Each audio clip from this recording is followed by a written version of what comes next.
Good morning, everybody, and welcome to TLC Live, as every Wednesday at 11, más o menos.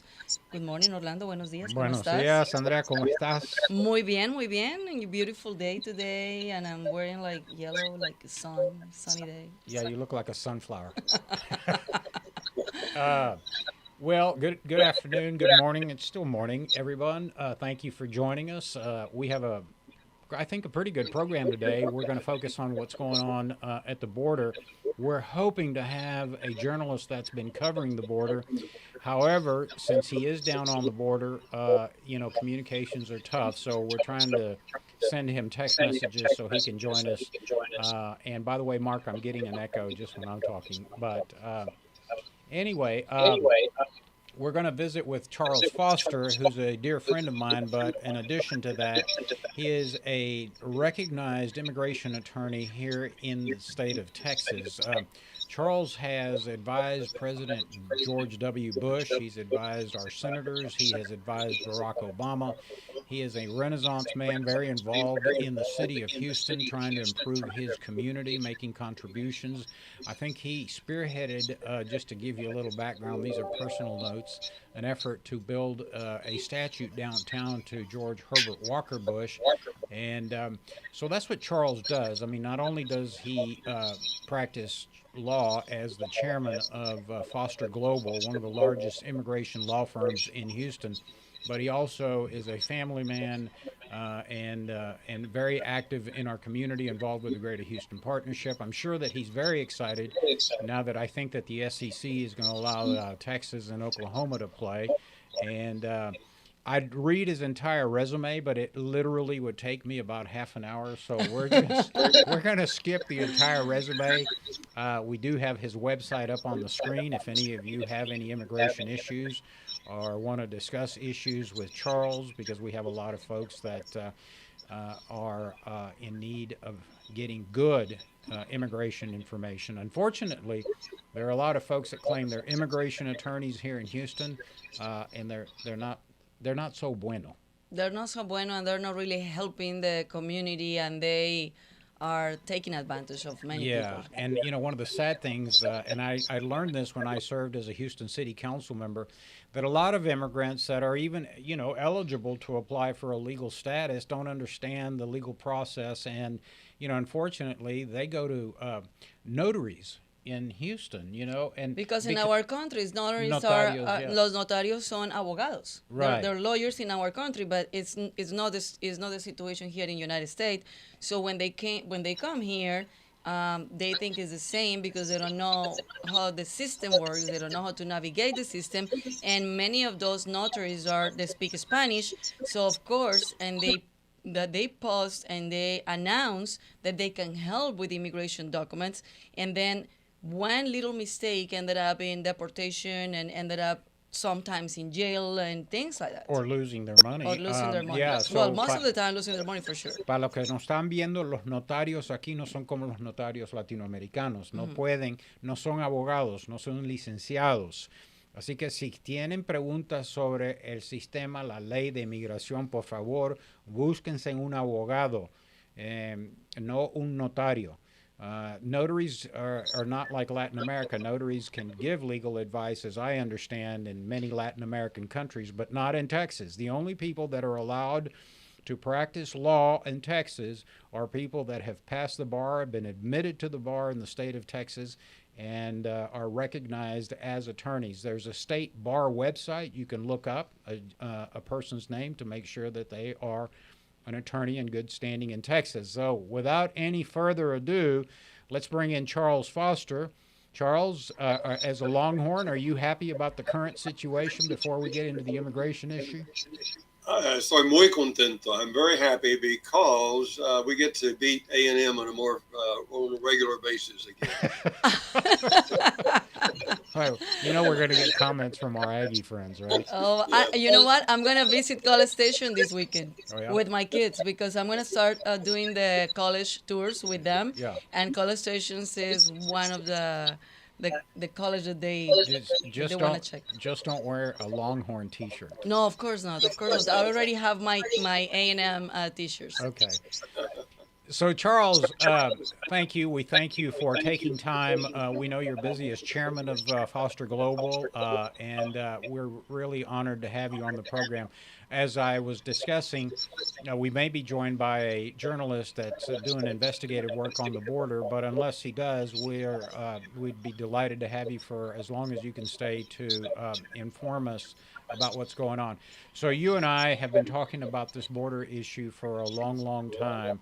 And let me begin by telling folks that are watching, I have come to the conclusion that unfortunately, people in my party, I'm a Republican, and people in my party tend to blame the immigrant for the failures of our immigration system when in fact it's not, in my opinion, us, the immigrants. Andrea's an immigrant. I'm an immigrant. There are many immigrants trying to improve their lives, similar to how my parents tried to improve their lives when they fled Cuba.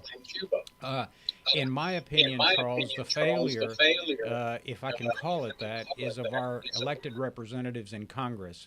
Am I right or wrong, Charles, that our immigration laws are dictated by Congress, that is, the Senate and the House of Representatives? Yeah, of course you're right, Orlando, and I would always say that because you're my friend, but you are right. If we're going to solve this problem, it's going to be solved. It has to have, for the most part, a legislative solution, which, by the way, gets back to the first comments that you and Andrea made about people seeking legal help and going to notario públicos. And I've been very familiar and have worked on that issue because it is a real problem. First of all, it's deceptive because the notario público, as you said, in Latin America under the civil codes, has to be a lawyer. But part of the problem is for many of those people that will seek help, that are desperate, that are good, hardworking people, they really, under our legal system, have at best an almost impossible situation, or in many cases, no situations. So there are, unfortunately, there are bad people, including some notario públicos and including lawyers, who would just give false hope. They'll say, "Vamos a sacar los papeles. We're going to get you your papers, and nos paga tanto, $20 por semana or lo que sea," and they will be. I've talked to people who've been paying a notario or some lawyer for years, and it's a complete fraud. There was never any case to begin with. They never had a qualifying relationship or could qualify through employment. But you're right. To solve this problem, it's going to take Congress coming together, whether it's with the DACA beneficiaries or immigration reform, or just having a workable immigration system. One thing that is missing is we have a guest workers program. It's called illegal immigration, survival of the fittest. And those who get here, we become dependent upon them. They do a lot of the jobs. We have an estimated 11 million people doing jobs here, and we couldn't survive without them. But they came illegally in part because there were no legal options. So I'll stop right there, Orlando. So let's begin, Charles, with the basic stuff, because for those of you, for most people are busy, working, raising children, living a life, so they don't pay attention to the details of the immigration issue. Occasionally, folks will turn on MSNBC or they'll turn on Fox News. And both have their slant, so to speak. I mean, I think we can agree on that MSNBC tends to be a little bit more on the liberal side, and Fox News tends to be a little bit more on the conservative side. And so what people get are narratives, right? The open border. We have an open border. So let me ask the question. Do we have an open border along the Texas Rio Grande River? We have an open border, but it is called the Canadian border. And I grew up in McAllen, in the so-called epicenter of the current crisis. And we had, when I grew up, when I was in middle school and high school, we truly had an open border. I would think nothing about wading across the border with a shotgun going hunting. It was about as casual as walking down the street. I worked with, I had different jobs. And while I didn't understand our immigration system, I worked with people that I came to know that were undocumented, illegal, and they thought nothing about going back and forth. In fact, I remember one guy saying that he would look up at the bridge, and when the inspector was looking the other way, he would cross under the bridge. We every year we spend close to today, ever since Gerald Ford has been president, Congress has spent more and more money. We spend about an estimate of around $20 billion a year on border enforcement. So we have the most secure, by any measure, the most secure border in American history. Now, that doesn't say there are not problems, but many of those problems are misunderstood. Historically, this has been a problem with our neighbor, Mexico.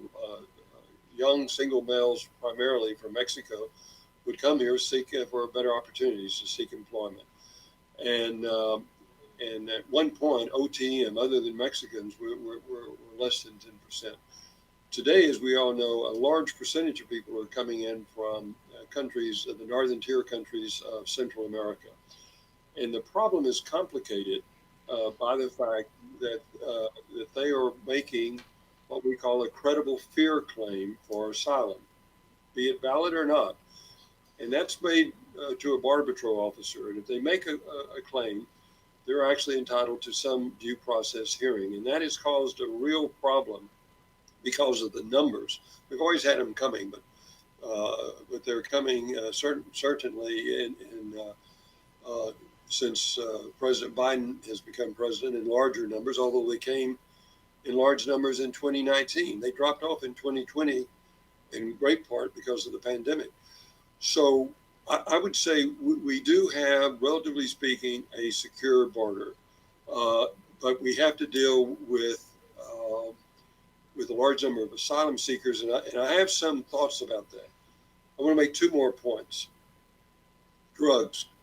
It's often said we got to secure the border to stop drugs. That is a terrible problem. It's really has undermined Mexico and Central American countries in so many ways, the cartels. But according to the CBP, their own published reports, including during the Trump administration, about 90% of all drugs come through ports of entry. They're not being carried across the Rio Grande. And when you think about it, that makes sense because it is a multi-billion-dollar a year industry, and they're coming in large quantities, and they're coming in the back of these large tractor trailers, which tens of thousands cross the day. And we catch some of them, but enough get through that's where the primary way comes. Terrorism. We have terrorists crossing the border, and we have to be concerned. But interestingly, every known terrorist that's been prosecuted for terrorism did cross the border, if they were not already here, but it was the Canadian border. A percentage of the terrorists on 9/11, they crossed illegally the Canadian border. The terrorists that tried to bomb LX crossed the Canadian border, which really makes sense if you're a would-be terrorist. Why? Because the Canadian border, relatively speaking, is wide open. And one more point that people don't think about. When you interview undocumented workers, and it's easy to do on any construction site, when you talk to them, they will often tell you, statistically speaking, it took them 2, 3, 4, 5 attempts to enter illegally before they were successful, meaning that the Border Patrol detained them, pushed them back into Mexico 1, 2, or 3 times, and they finally made it. So if you're running a multi-billion-dollar business, that's a poor business model because you would be losing a great deal of drugs if 3 or 4, three chances out of 4, your guys were going to be detained and they would lose their drug shipments. I'll stop right there. Well, I tend to agree with that comment because, Charles, as you well know, as a young man, 18 years of age, I was stationed at Laughlin Air Force Base, which is on the Rio Grande River. And in 1976, we had absolutely no checkpoints. I know that you and I have personally traveled down to Del Rio, and we have witnessed the various checkpoints. We have been stopped several times, but in 1976 that didn't occur, and so you're right. the border was relatively open as recent as 1976. So what I've seen along the border is a massive operation, not only through CBP operations, but also with the Texas surge and the governor sending in thousands of Texas troopers. I mean, they're out there like, a fire ant mound that you stuck a stick in. And there is better border security, there's no question. But this leads me to the next question. You're absolutely right that these human waves that we have seen documented on television and in the news are overwhelming our officers that are in our facilities that are there to accommodate the interview process. And so the question is, Congress seeing this, why don't we change policy so that we send personnel, let's say, to embassies around the world, and these folks can make their asylum or their claim to an officer in the embassies, so we don't have this pile up, so to speak, this massive bottleneck along the border. Well, I think your point is well taken, Orlando. This requires a legislative solution. Whatever you may like some things that President Biden does or he doesn't do, or President Trump did or he didn't do. But technically, as a legal matter, if you step foot in America, you do have the right to a hearing on your asylum claim. So how do we deal with that? Because it has become an attractive magnet just for people to come here for a better life. You can't blame them, but they do not technically qualify under the narrow definition of asylum. So we know, statistically speaking, that only about 10% of those claims, once they're reviewed by an asylum officer or before an immigration judge, only about 10% will be approved. That's still a significant number, but the vast majority do not technically qualify for asylum. So I think your suggestion is a good one. It's not possible under current immigration law, but we could have legislation that would deal with special situations so that those hearings could be held in the countries of that where the individuals come from. One point that I've made over and over again in a Texas Monthly interview and elsewhere is I see this issue. Large numbers of people come, they overwhelm our system, our asylum system, our immigration courts, and we have a dilemma. Do we detain those individuals? There are restrictions, legal restrictions on how long you can detain a minor, for example. There are other problems. There's a cost problem. If you have to detain people for a lengthy period of time, it not only creates humanitarian issues, but also significant costs. So I have advocated what I call Lawyers Relief Act.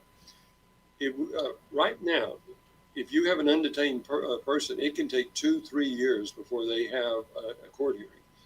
And it does become an attractive magnet, and the problems grow exponentially because a person comes here, they get settled in the community, and it's much harder than if you gave a decision quickly. So what I have advocated for, which I think Congress, again, legislative action, rather than spending a massive amount of money for detention, spending a massive amount of money by increasing the number of asylum officers, immigration judges, trial attorneys, so that someone coming across there near Dina, Reynosa, or what they say, they would have, and they filed for asylum, they would have their application heard within almost immediately, within a week, 2-3 weeks, what have you. Some people, a small percentage will have their rights recognized, but the vast majority of those cases will likely be denied, and word would get out: don't waste your money, don't risk your life by coming, because you're going to be turned around immediately. Again, the focus of the large numbers are on people applying for asylum, so walls have nothing to do with stopping that. The traditional enforcement is probably at an all-time effective rate, except for one thing. You said it. When we are taking Border Patrol officers off the line and they're having to process people and watch over the large numbers of people applying for asylum, then we have fewer people doing traditional Border Patrol work. So that is another issue. So, Charles, you were saying that the immigration issues are overwhelmed, and of course, we're being trying to pass the immigration reform, or many governments and trying to do this, but it's not successful yet. So now with this border crisis, and we're having a massive people coming to this country, what is the situation that you're facing directly with many people trying to apply to many things, and probably it's not enough visas, it's not enough of anything, it's not enough places to put these people, it's not enough of nothing, and this is all domino effect of what we're seeing in the immigration crisis. Well, Andrea, yes. So not enough visas.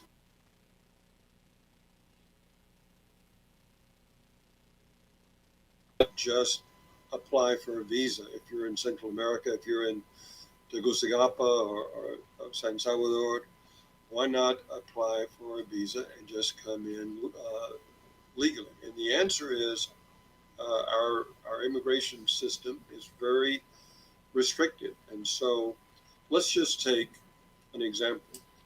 If you want a house built today, and I'm very familiar with this issue, all the homes being built in the Houston region are being built by undocumented workers. Mm-hmm. Most from Mexico, but for also Central America and a few other places. Why wouldn't they just come in legally? Why do they have to risk their lives and their treasure? And the reason is there is no legal system for what I call semi or low skilled workers. Even at the top of the food chain, for people with the PhD degrees, the system barely works, but at the bottom of the food chain, it's essentially a non-existent existing system. Now, Orlando mentioned that I was what I call a senior policy advisor for George W. Bush when he ran for president. For that matter, I was his junior policy advisor. I was his only policy advisor for a good part of the 2000 campaign until he got elected. Bush told me something, he sort of understood this. He said, why should we have our border patrol out there gang tackling someone's favorite nanny or strawberry picker? I don't know why he picked those two occupations, but his point was these people are coming to do jobs or have been doing jobs that really no one else wants to do. We should route them into a legal system, if that's the case, and to allow the border patrol to concentrate on bad people, criminal elements, people coming to do bad things. But Congress over and over again has failed to get together to enact a broad-based immigration reform.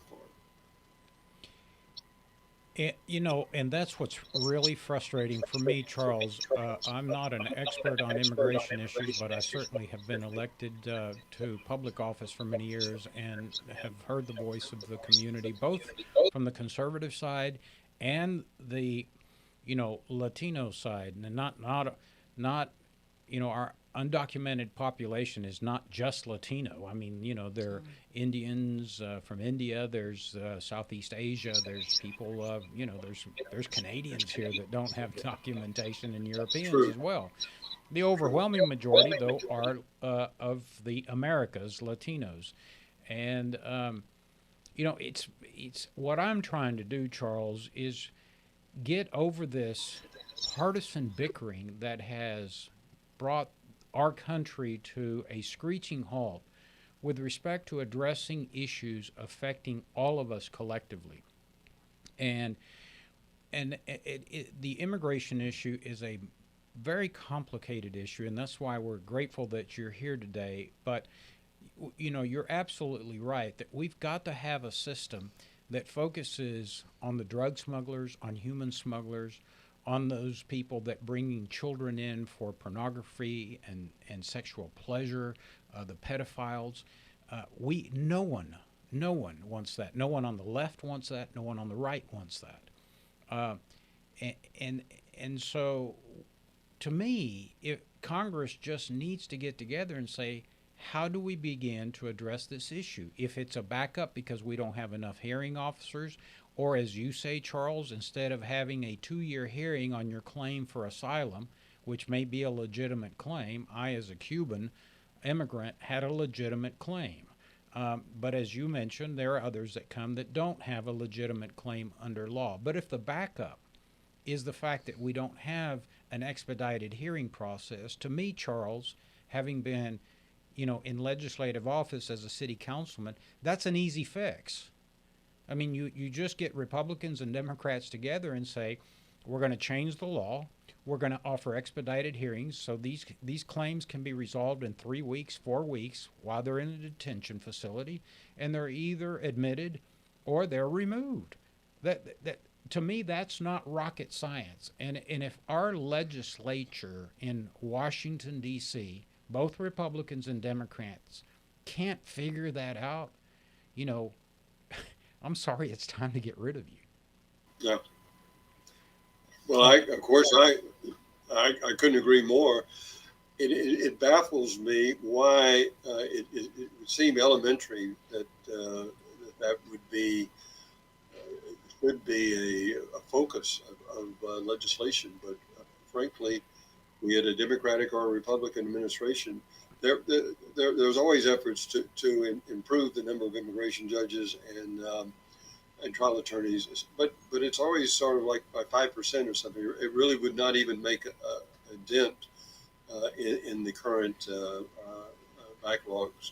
No, you're absolutely correct. It's what I call in politics window dressing, right? Busy work, making it look like you're trying to address the issue, but you're really not. And what we try to do on this program, Charles, is I'm sure everybody will watch Fox News or MSNBC tonight, and everybody that's on MSNBC will bash Trump for building the wall, and everybody on the right tonight will watch Fox News and they'll bash Biden for filling up these detention centers and then turning people loose. And of course the cameras will go where the bus contractors are loading up the undocumented aliens and dropping them off in counties.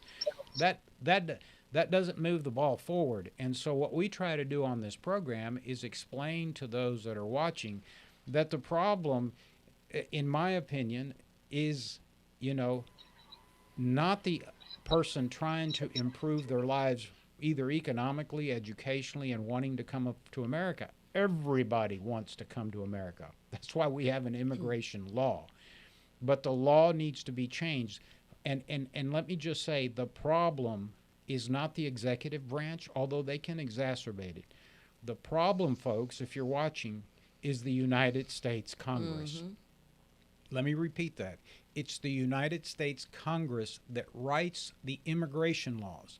The immigration laws have not significantly been adjusted, changed, improved, eliminated, whatever, in a long, long time. I think the last time we had significant immigration reform, Charles, was 1986. Mm-hmm. That's correct. Yeah. That was the Immigration Reform. That was the Immigration Reform and Control Act of 1986. That was really shepherded through Congress by Senator Al Simpson, a Republican from Wyoming, signed by Ronald Reagan. Yeah. And besides, we're dealing right now with the border crisis, with the immigration issues, but we are still in the middle of the pandemic, trying to, the courts just start opening, but nothing is working 100% that it used to be. So you guys were talking about trying to expedite process, and how did you going to expedite process when we are in the middle of the pandemic, and then when finally the economy start opening and people start going back to normal, if we want to call it normal. Again, it's another variant of the virus, is Delta, and I was reading the news this morning, is another virus going on. So how we're going to deal with all of this situation that we're dealing with the pandemic and people coming to this country like crazy, and also they're bringing the virus, and it's no capacity, and it's nothing that people can control anything. This is out of control. Well, the pandemic has had a big effect on those issues that you mentioned, Andrea. I will say this, with respect to legal immigration, it's had a huge impact because American consular posts were shut for months during 2020. So trying to get, let's say you qualify legally, trying to get an appointment at an American consular post is what used to be, if you'd read the website, would be a 2-week wait. They now publish 999 days. Why 999 days? Because their system will not accommodate a fourth decimal. That's the maximum. So legal immigration has been hurt and delayed because of the pandemic, and we deal with those issues every day, trying to get what we call a national interest exception in order to get an appointment. And then with even though I will say that people coming in are all subject to getting legally must show that they've had a negative COVID test within 72 hours of their entry into the U.S. Now, on the undocumented side, there are possibilities that undocumented, some of them could be contagious as well. And I think on the border, when they're processing people, to the extent possible, they are testing them and they're actually providing COVID shots. But it's not a perfect system. Yeah. I want to say, though, again, because, Charles, I have to admit, I've sort of tuned out. I mean, I don't watch the national news anymore. I try to read publications where there are still some independent, some sort of journalism, right? Somebody that presents both sides and does some investigative work, not some lazy reporter that goes to the Rolodex and goes to the go-to, immigration guy and gives us the same, talking points and narrative. That's not information. But let me just say, this is, this is my opinion, but I'm going to state it. I think the COVID issue is a global healthcare crisis. It affects everybody. And I don't think commingling a healthcare issue with the immigration issue is beneficial. Because a legal immigrant or a legal visitor to the United States holding a valid visa, let's say from Japan or from Switzerland, may be a COVID carrier, may be asymptomatic, just like anybody trying to cross the border. So that's a healthcare issue, and I don't think the immigration issue is the same. I mean, am I right or wrong on that? No, I agree. It's a healthcare issue. Okay. And for that matter, and I think this has been the policy with respect to the large undocumented population. Clearly, we wanted to make the vaccines available to everyone. We wouldn't want to say, "Oh no, you're undocumented, therefore we're not going to vaccinate you." That would have been, as my mother said, cutting your nose off to spite your face. Yeah. No, go ahead, Charles. I didn't mean to cut you off. No, but I think internally, I think we have vaccinated everybody, irrespective of their immigration status. Yeah. I'm going to say this real quickly. The healthcare issue has always been used to scare the American taxpayer about immigration, whether it's, Chagas coming in now, whether it's variants of COVID, or whether it's, immigrants coming in carrying hemorrhagic dengue fever. I mean, to me, that's just arguments on the extremes that are not beneficial. So let me go back and focus on, because you mentioned when I asked the question that we have not had a significant adjustment or legislation rewrite with respect to immigration laws since 1986, and you talked about a Republican introducing the 1986 legislation and Ronald Reagan signing it. Charles, it's my understanding that a large percentage of the undocumented population that was eligible to apply for U.S. citizenship under the 1986 Immigration Adjustment Act never did. They got their green card and were happy to stay here. Am I right or wrong on that? You're right, and I think that's significant. So in '86, if you had entered prior to January 1, '82, and you didn't have a criminal record, you could qualify for legalization. That was a direct path to lawful permanent residency on a conditional basis.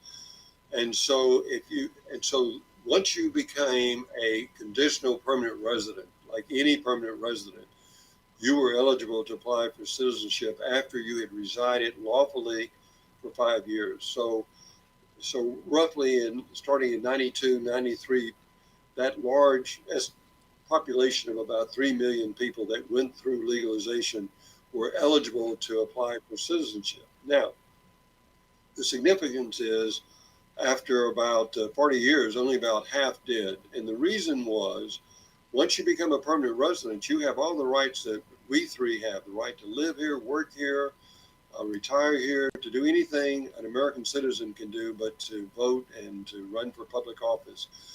And for many of those individuals, a filing fee, today it's, I think, $640. I think it's more than $640. It was a significant amount. It was considered a luxury. So they, for one reason or the other, they didn't get around to applying. Although, interestingly, for that group of people, they had already taken the civics test and the English language test at the beginning of the process, which is normally you take when you apply for naturalization.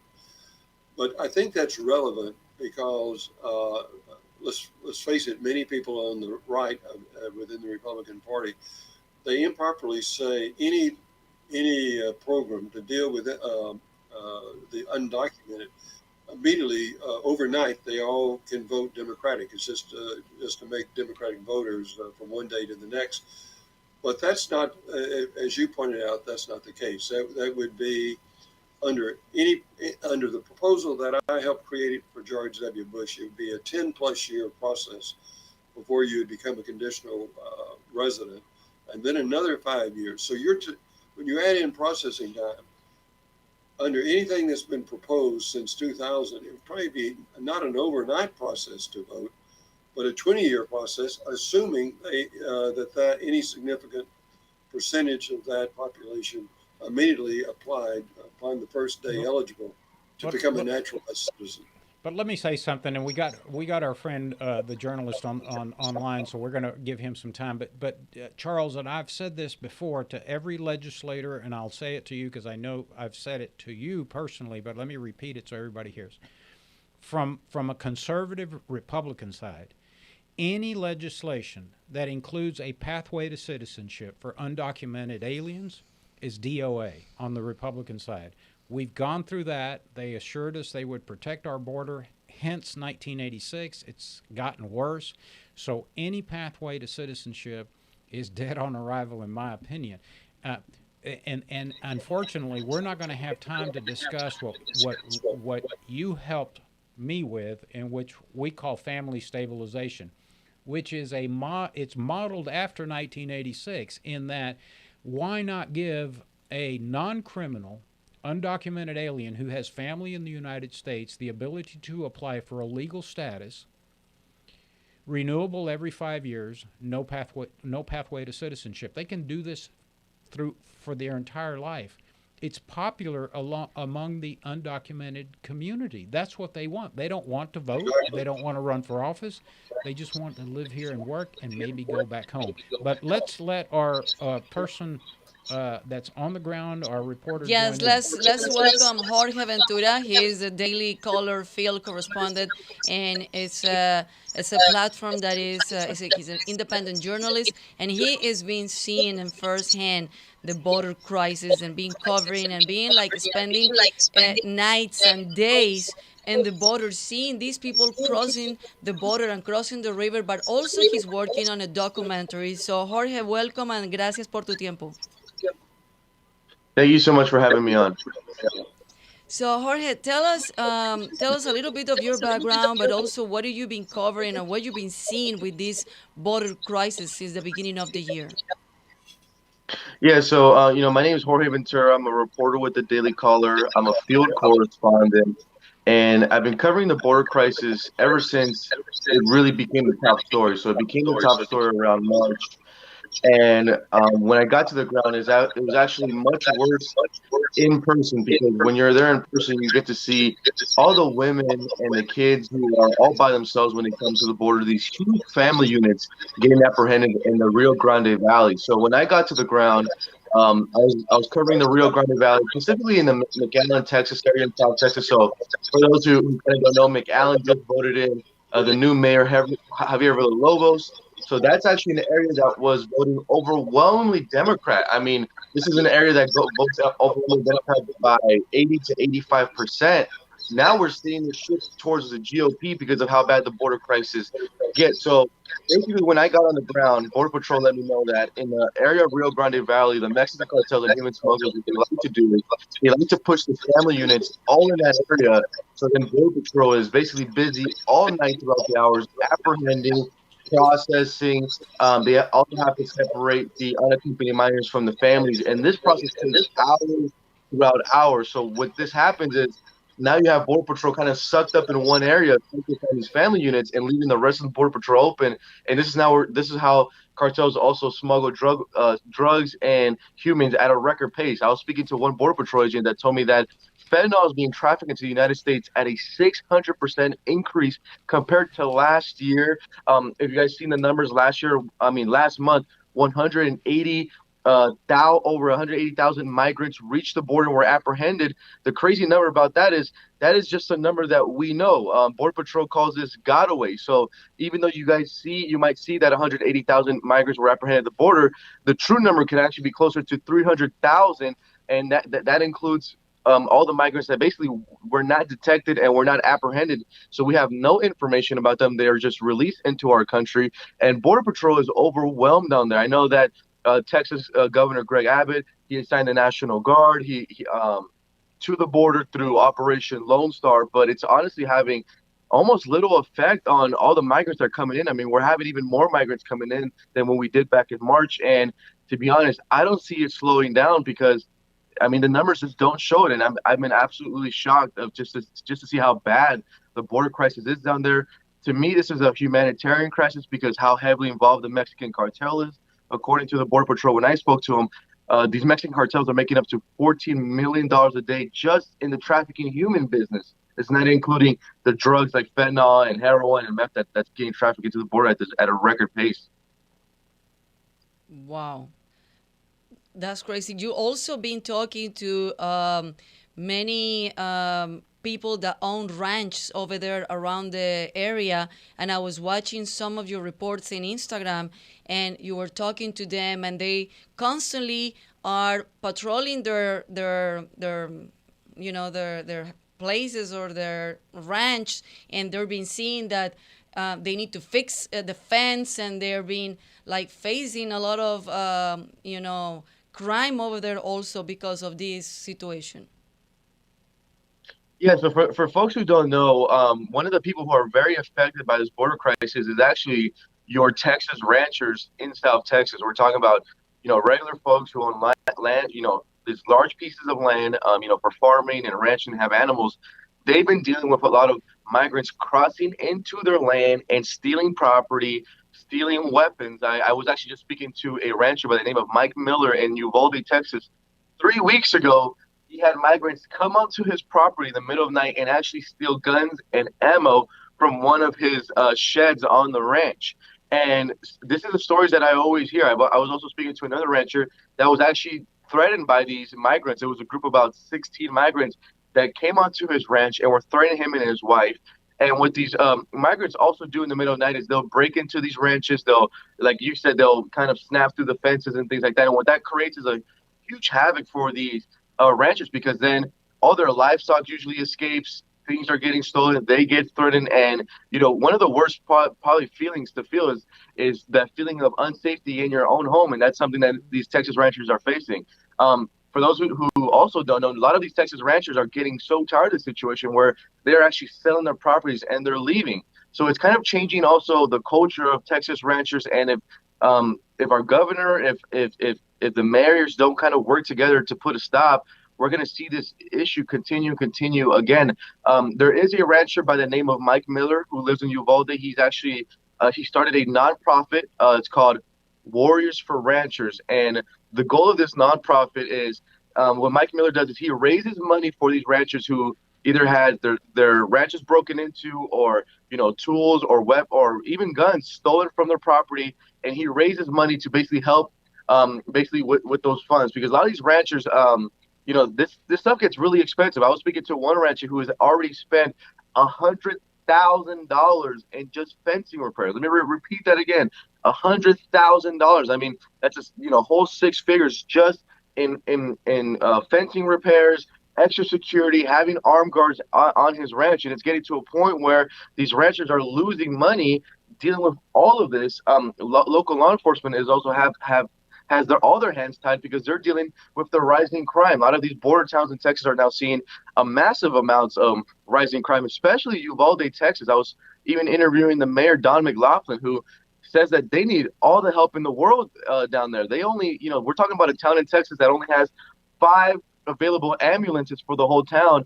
And most of the time, those ambulances are actually getting used up and dealing with injured migrants, either that hop the wall and get injured when they fall, or they find in Uvalde is these migrants will go into these trains, which are like over 100 degrees with like over 50 people in these small compact trains, and these people are dehydrated or pass out and kind of get dumped in Uvalde, Texas. So they have to deal with this issue. So it's a big crisis out there. And I think a lot of people forget that the local Texans are impacted.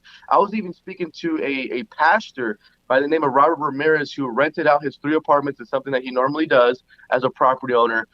His 3 apartments were actually one time being rented out by the Mexican cartel. It happened this year, and they were being used as stash houses. Essentially, he had about 60 people living in these small apartments that were being stashed by the Mexican cartels. And these are the type of stories that I'm always hearing on the ground. And for some reason, I'm always curious of why these stories never make it out to the mainstream press. You never hear about what the impact that local Texans are going through in these border towns. It's extremely dangerous living right now.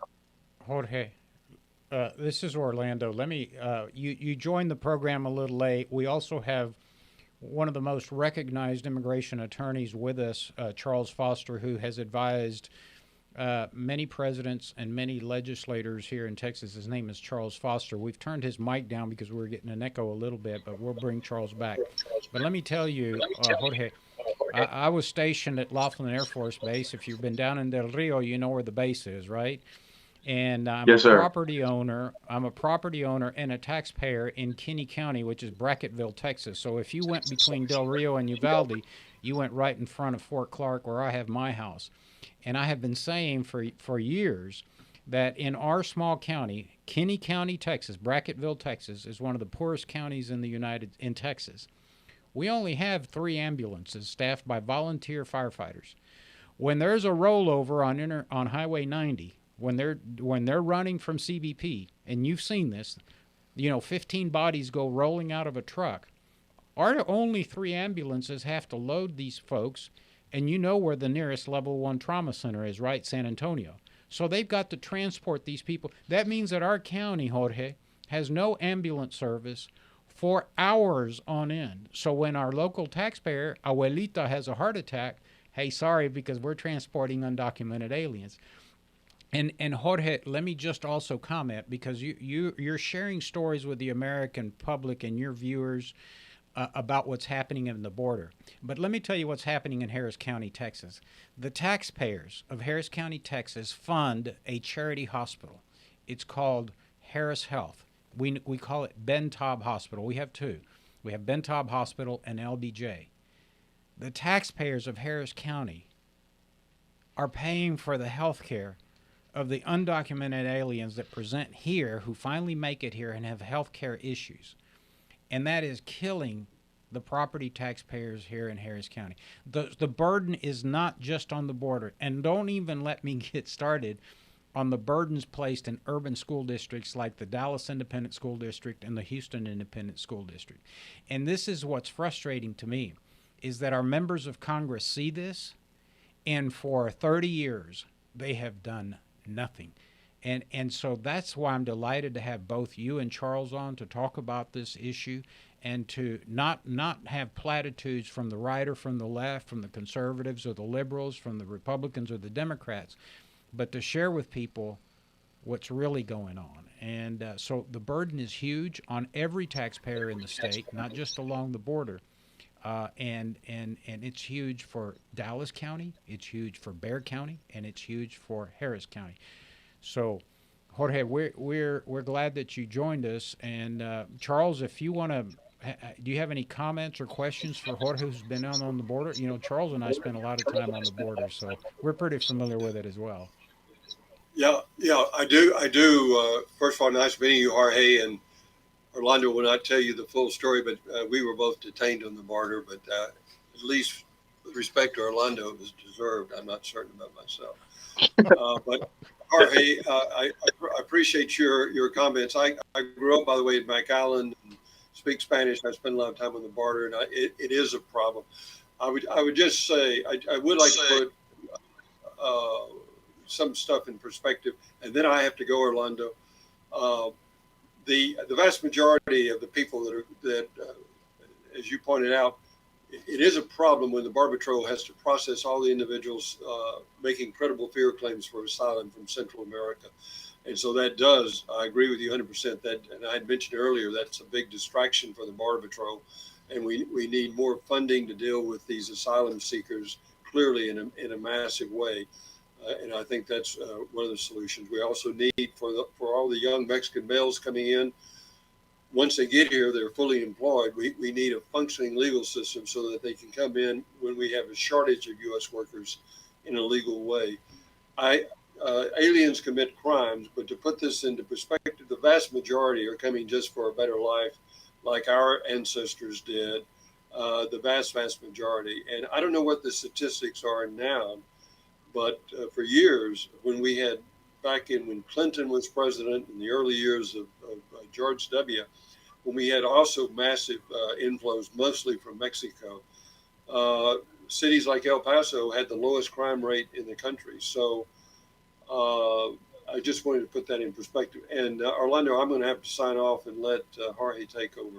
Thank you for your time, Charles. We'll have you back. Thank you, Charles. Yeah, it was Thank you nice so meeting much you, for your Charles. time. All right.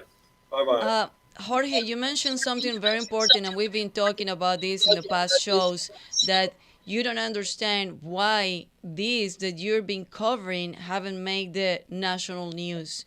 And that's, I mean, I really thank you for your taking the time and doing this as independent journalist and the platform that you work with.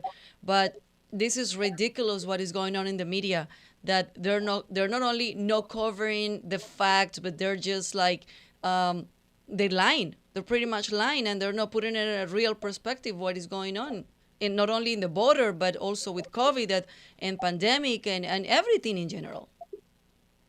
Yeah, exactly. You know, a lot of the media right now, the mainstream media, they want us to take COVID seriously, which, look, I agree. Look, we should. You know, they want us to shut down and they want the kids to mask up. Yet, when you speak to them about, well, why are we letting all these migrants in at a record pace? And these are COVID tested positive migrants.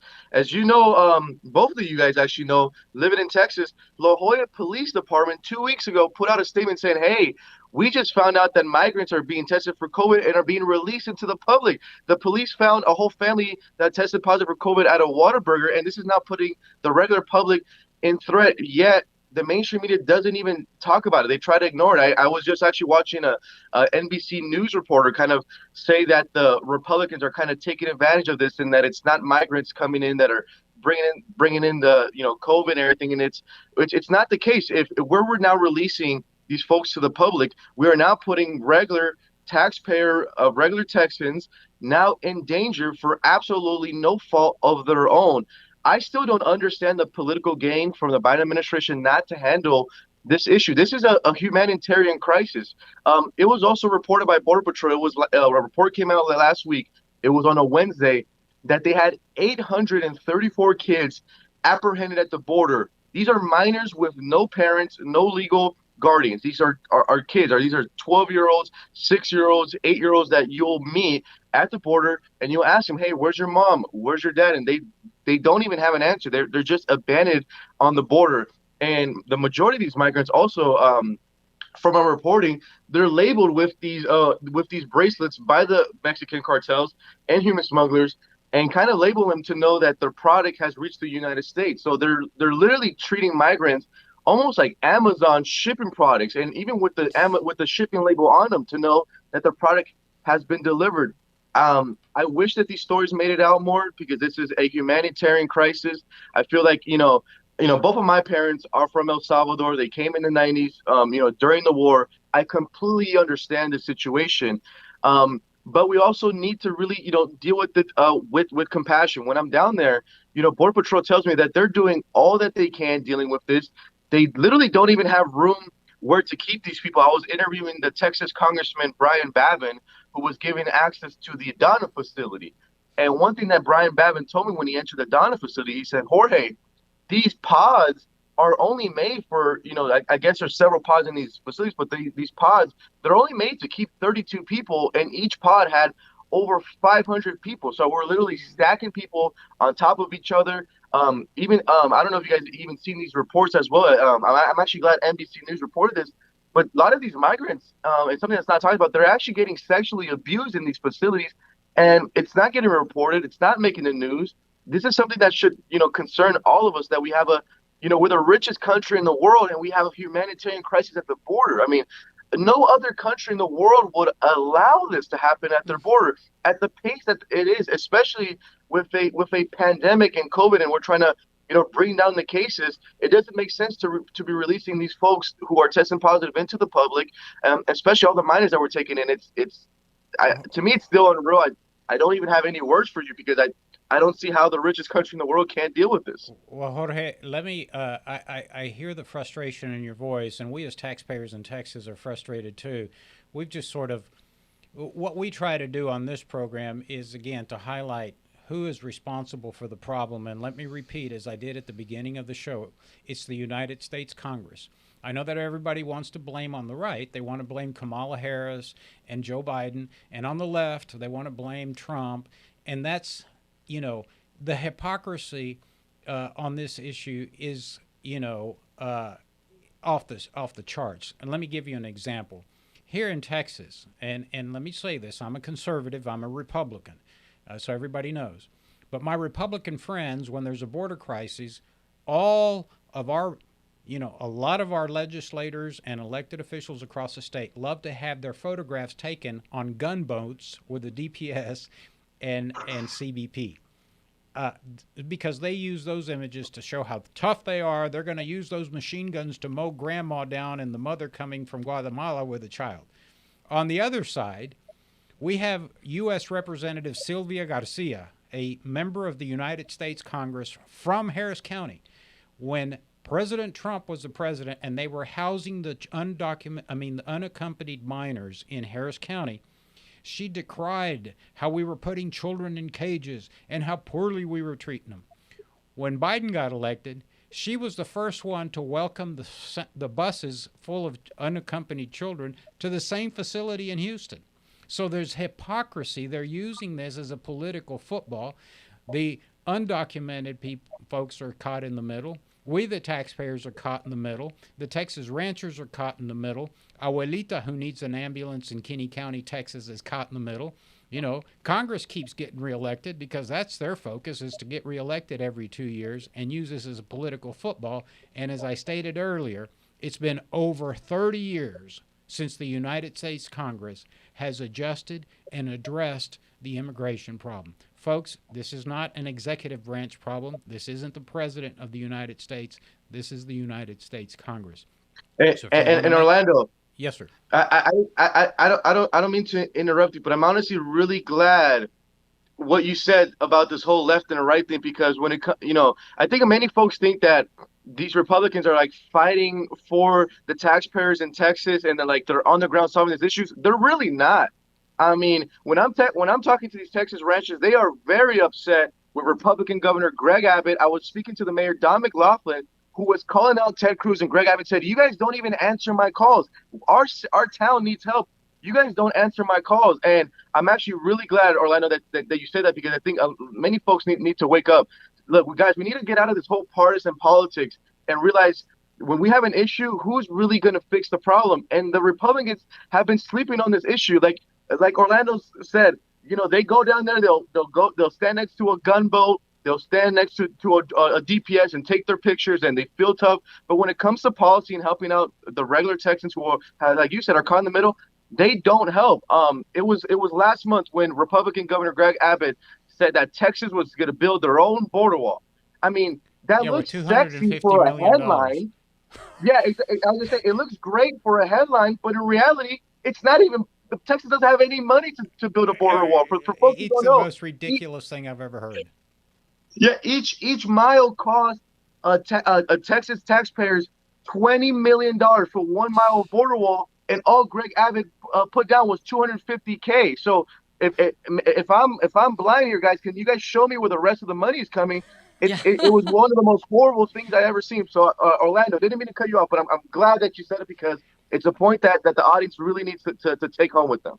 Well, and that's why we here at TLC, Jorge, bring in good investigative journalists. We don't care if you're, look, I tell everybody there's only two teams in America, right? There's the red team and the blue team. And if we don't work together, we're going to lose every battle. We're going to lose the COVID battle. We're going to lose the immigration battle. We're going to lose the drug war. We're losing our urban areas. We want to defund police. I mean, it's a joke. I mean, it's all narratives and platitudes, and the taxpayers keep on shelling out the money, and we're the guys on the losing end. So, Jorge, we're out of time. We would love to have you back, Jorge, when you're at a place that, we'd love to have you in studio, but please make us the promise that you'll come back. Do you have a website, or how do people read your articles or watch your clips? Yeah, so I will come back on the show, and I actually will love to come in studio in person. I should be in Texas next month, back reporting on the border. So I'm more than sure that we'll work something out. I'm just filming a documentary right now in California that I can't say what it's about just yet, just for safety reasons. But when I put it out, we'll make sure you guys have it, and it is connected to the border. So right now, guys, the best place to find my work is you could go on dailycaller.com. Daily Caller on YouTube. All my work is there. You can just put in Daily Caller Jorge Ventura. You'll find everything. But if you guys want like the real-time updates, getting it by the hour while I'm on the ground, one of the best places I recommend is Twitter. So you can follow me at Ventura Report. That'd be on Twitter. You guys get all the live updates, and also I'm always posting my full stories to Instagram. Instagram is a great place to follow me too at Jorge Ventura TV. Those are really great. Really recommend you follow me for folks who are looking for the on-the-ground reporting. I'm one of those guys where I hate being in the newsroom. It drives me nuts. So I'm always on the field. I'm always trying to get people just the real story on the ground. So those are the great places to follow me. But I'd love to be back on. And like I said, I should be able to make it in person in studio. That would be great. Jorge, are you an immigrant? I was actually born here, but both of my parents are. Okay, well, look, I just want to highlight, Andrea's an immigrant, I'm an immigrant, Jorge is the son of immigrants, and, not all of us that seek to immigrate to this country are drug dealers, criminals, bad people. We're patriots. We want to make America the greatest and continue that America being the greatest place on the planet. We're all making a contribution. Folks, we're just trying to figure out this issue and trying to bring you real-time information that's not partisan. We want to fix these problems as Americans. The American taxpayer deserves a resolution to this problem. So if you're watching this show, don't hate the immigrant. Don't hate us. We're taxpayers just like everybody else. Get a hold of Congress. That's where the problem is. Congress has done nothing for 30 years. And I would defend Trump and George Bush and Joe Biden. It's not the executive branch problem.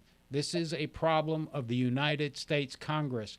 Make sure you hold your congressional members' feet to the fire and your 2 U.S. senators, regardless of where you live in America. So, Jorge, thank you. Charles Foster, thank you for joining us. And thank you all for viewing. We'll be back next week. Remember, we depend on your donations to stay on the air. It's TexasLatinoConservatives.com. Visit us on our website. Check out our Facebook page. Catch us on Twitter, on Instagram. And I've talked too long, and I'm going to give it to the lovely, attractive, beautiful Andrea Gomez. Jorge, mil gracias por tu tiempo. Yo sé que estás súper ocupado, pero de verdad que agradecemos muchísimo tu tiempo. And we're looking forward to see you here in Texas. So please keep in touch with me and let me know when is the best time for you to come and be here at the studio with us. Thank you. And once again, guys, thank you so much for having me on. I really enjoyed this. And yes, I will be contacting you. We'll be in studio just to continue these conversations. It's really important for the American people. And I hope you have some Texas barbecue waiting for me when I arrive. Of course, we will. I'll make it personally. All right. Gracias, Jorge. Chao, Bye. chao. Bye, Jorge. Gracias a todos ustedes y nos vemos el próximo miércoles. Bye, Bye, bye. guys.